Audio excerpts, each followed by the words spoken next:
Leadership sounds good when people talk about it, and titles and authority and influence and decision making.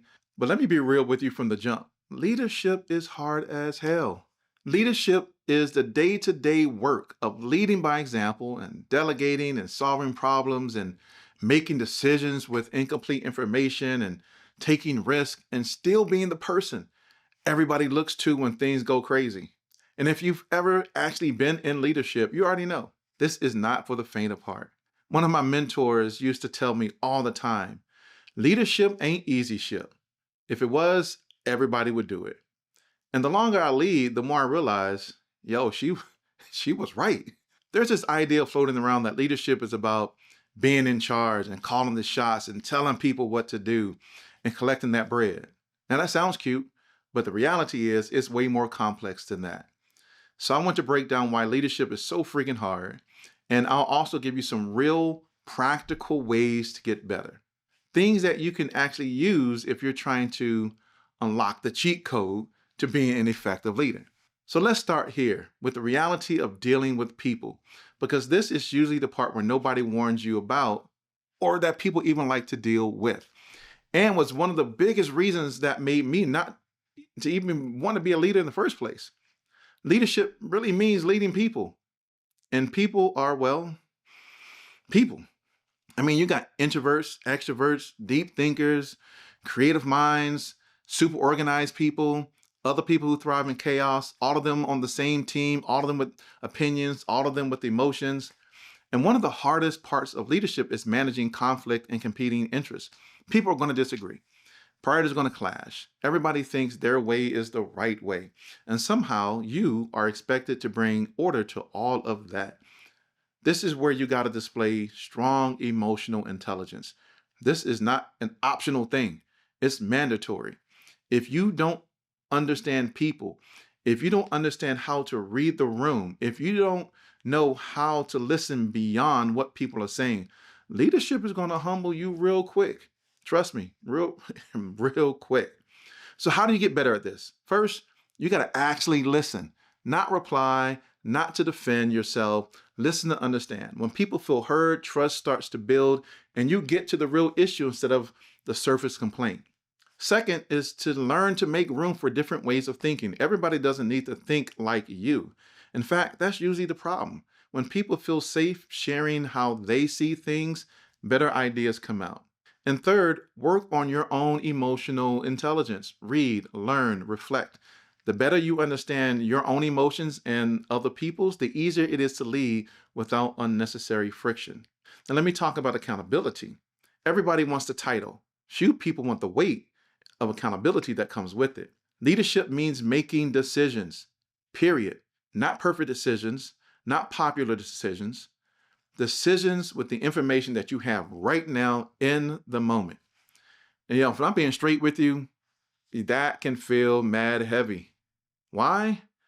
Because sometimes you don't have all the information that is available and you got to act on what you currently have in the moment. Every decision has consequence, and sometimes those consequences don't show up immediately. That's the pressures that we as leaders live with. The reality that your choices can impact livelihoods and careers and morale and outcomes way beyond what you can even see. That's why integrity matters so much. And at some point, you realize that the buck really does stop with you. None of that hiding, no passing the blame, not making excuses. The buck stops with you. So how do you do this effectively? First, be clear about your expectations. Confusion kills accountability faster than anything. Don't assume people just know, right? Oh, they just know. My mentor had this saying, expectations are only as effective as they are specific. I was like, wow, that was a great, great statement that she made. I'm like, what are you talking about? But she would always say, Brian, expectations are only as effective as they are specific, because the more specificity you give to your expectations, the clearer the people can know what to do and do what you're asking them to do. Second is bring people into your decision-making process when it makes sense. Ownership and commitment increase when people feel heard, when they feel part of the process. So don't be afraid to bring people into your decision-making process. When people feel included, That changes every single thing. Third, you got to own your mistakes. Leaders who refuse to take accountability lose trust real fast. Leaders who own it gain respect. And you got to learn to be okay with knowing that you may not always make the right call in every single situation. Now, let's switch up and talk about change. Change is coming whether you like it or not. Now, if you've been in leadership longer than 5 minutes, you already know this. Change is constant. New systems, new processes, new technologies, new expectations. And most people, they hate change. Oh my gosh, they hate change. I know people who dread change like the plague. Leadership causes you to change. Leading through change can feel like you're pushing a boulder uphill with one hand tied behind your back. I get it. But here's the truth, right? Here's the truth. My mentor will always drill this into my head. You either choose change or change will choose you. Leaders who don't choose change, they're going to get ejected. You're going to be out of here, right? From that change game, it's coming. And that's facts. Like you're going to be out. Strong leaders don't just tolerate change. They look for opportunity inside the change. I recently read an article in Training Magazine called Are Leaders Ready to Drive Change? And it stated that 8% of executives demonstrate strong change management leadership despite their positional authority. While mid-managers, right, those middle managers were at 30%, and emerging and frontline leaders, 15% of them are strong in facilitating change, where 39% still require significant development. Wow. This sounds to me like one of those groups really need to go back through some change management training if only 8%. I mean, anyway, 8%, that's a crazy number. That you're in a positional authority, that you really can't lead change effectively, and you're leading in the whole entire organization where change is inevitable. Change is going to happen. Change is constant. But I know what it is. You're relying on those mid-level managers and supervisors to lead the change where you don't really got to. I'm just saying. 8% of executives exude strong change leadership. Hey, we got to do something about that. That number blew my mind when I read it. I was like, there's no way. But then I sit back and I think about it. There is a way that only 8%. Yes. I mean, I get it. They juggling so many different things every single day, but still, change is something that's constant. And as a leader, you got to know how to manage change effectively. So how do you level up here? First, you got to stay informed. You can't lead from behind. If you're not paying attention to what's changing in your industry, you're always going to be reacting instead of leading. You got to stay curious and you got to stay plugged in. Second, you got to normalize adaptability. Make it clear that being flexible isn't a weakness, it's a skill.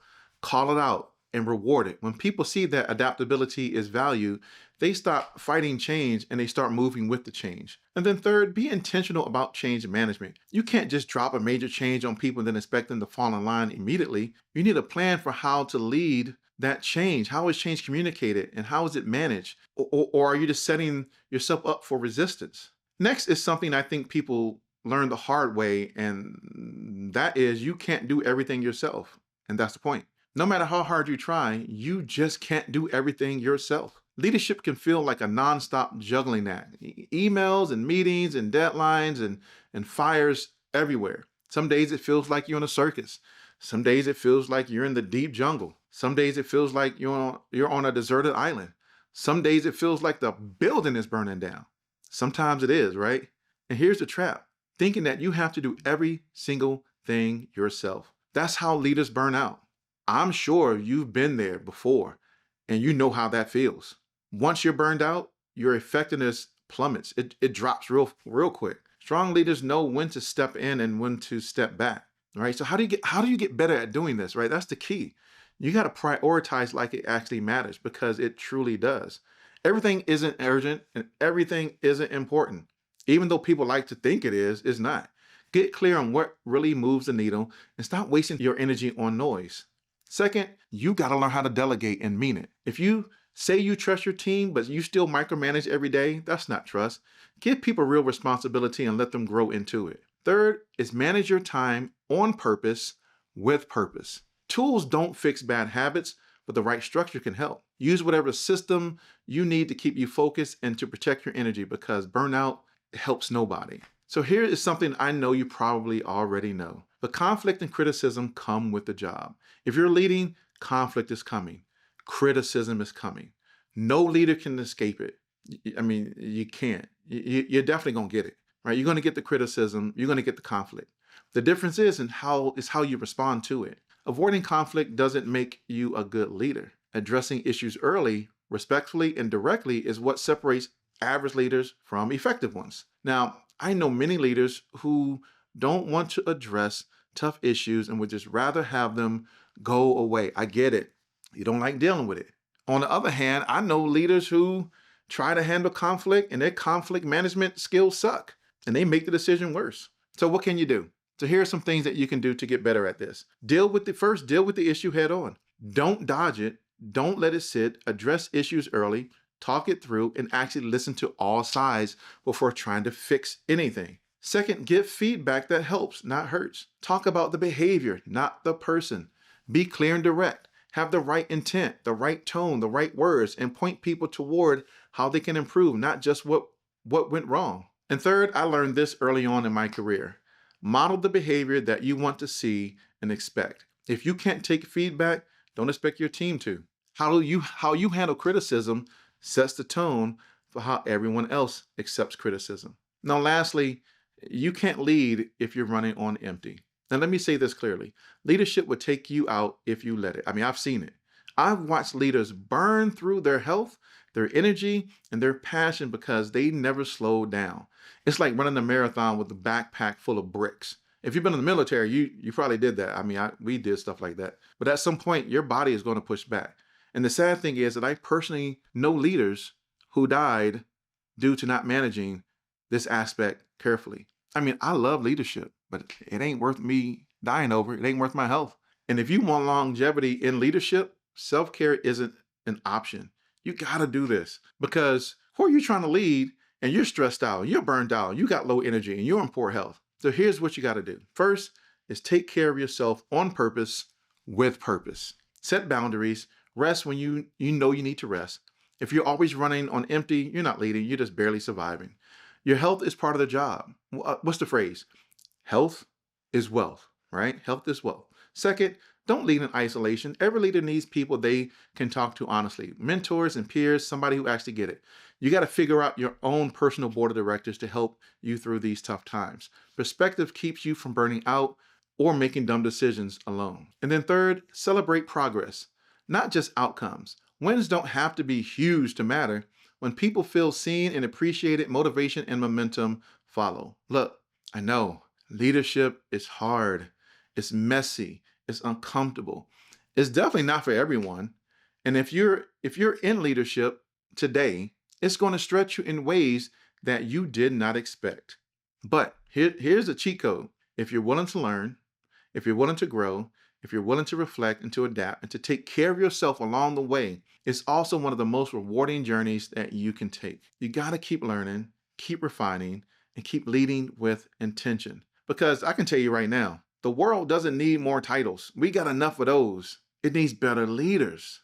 Better leaders. So if this hits you, don't just watch and keep it moving. Drop a comment and tell me what part of leadership you're currently struggling with right now. Let's actually talk about it. I want to thank you for tuning in. And remember, to unlock your leadership effectiveness, you must master the cheat code. See you next time.